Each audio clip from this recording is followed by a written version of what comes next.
महज 13 साल की उम्र में ही उन्होंने गाना शुरू किया। उन्होंने कई भारतीय भाषाओं में हजारों गाने गाए।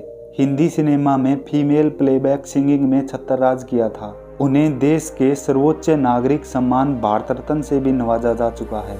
इसके अलावा इन्हें पद्म भूषण और दादा साहेब फाल्के पुरस्कार से भी सम्मानित किया जा चुका है। जी हाँ, मैं आज उस महान सिंगर के बारे में बात कर रहा हूँ जो अब इस देश इस दुनिया को छोड़कर चली गई है। लता मंगेशकर। उन्हें बच्चा बूढ़ा जवान कौन नहीं जानता। उन्हें लता दीदी के नाम से भी जाना जाता है। अपनी सुरीली आवाज़ से देश दुनिया पर दशकों तक राज करने वाली लता मंगेशकर का निधन हो गया। जनवरी में कोरोना पॉजिटिव पाए जाने के बाद उन्हें मुंबई के एक अस्पताल में भर्ती कराया गया।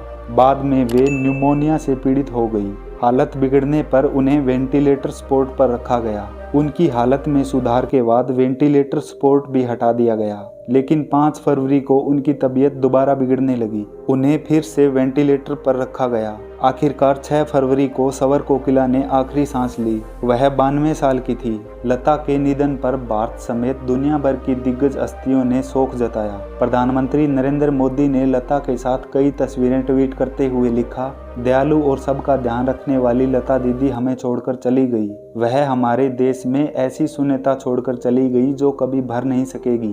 केंद्रीय मंत्री नितिन गडकरी ने लिखा, उनका जाना देश के लिए अपूर्णीय क्षति है। वे सभी संगीत साधकों के लिए सदैव प्रेरणा थी। लता दीदी पूर्णतः देशभक्त थी। उनका जीवन अनेक उपलब्धियों से भरा हुआ है। लता जी हमेशा ही अच्छे कामों के लिए हम सभी को प्रेरणा देती थी।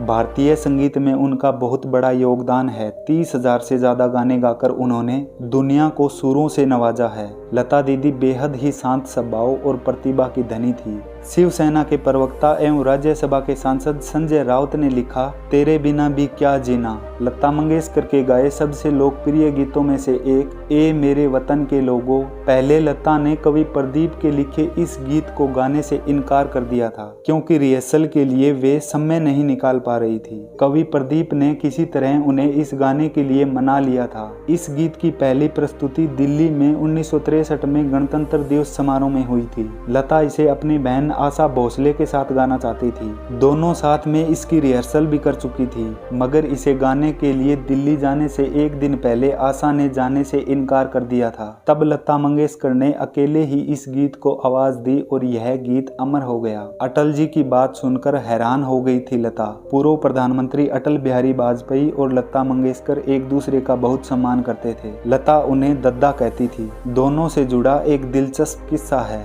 लता मंगेशकर ने अपने पिता के नाम खोले दीनदयाल मंगेशकर हॉस्पिटल के उद्घाटन समारोह में अटल जी को भी बुलाया था। तब उन्होंने समारोह के अंत में भाषण दिया तो बोले, आपका हॉस्पिटल अच्छा चले मैं ऐसा नहीं कह सकता। ऐसा कहने का मतलब है कि लोग बहुत बीमार पड़े। ऐसा सुनकर लता हैरान हो गई और कुछ नहीं कह पाई। लता जी का जन्म 28 सितंबर 1929 को हुआ था और उन्होंने अपनी पूरी जिंदगी संगीत के नाम कर दी थी। आज की वीडियो में बस इतना ही। वीडियो पसंद आई तो नीचे कमेंट करना, लाइक करना, शेयर करना और अभी तक चैनल सब्सक्राइब नहीं किया तो प्लीज कर लेना। मिलते हैं नेक्स्ट वीडियो में। Thank you.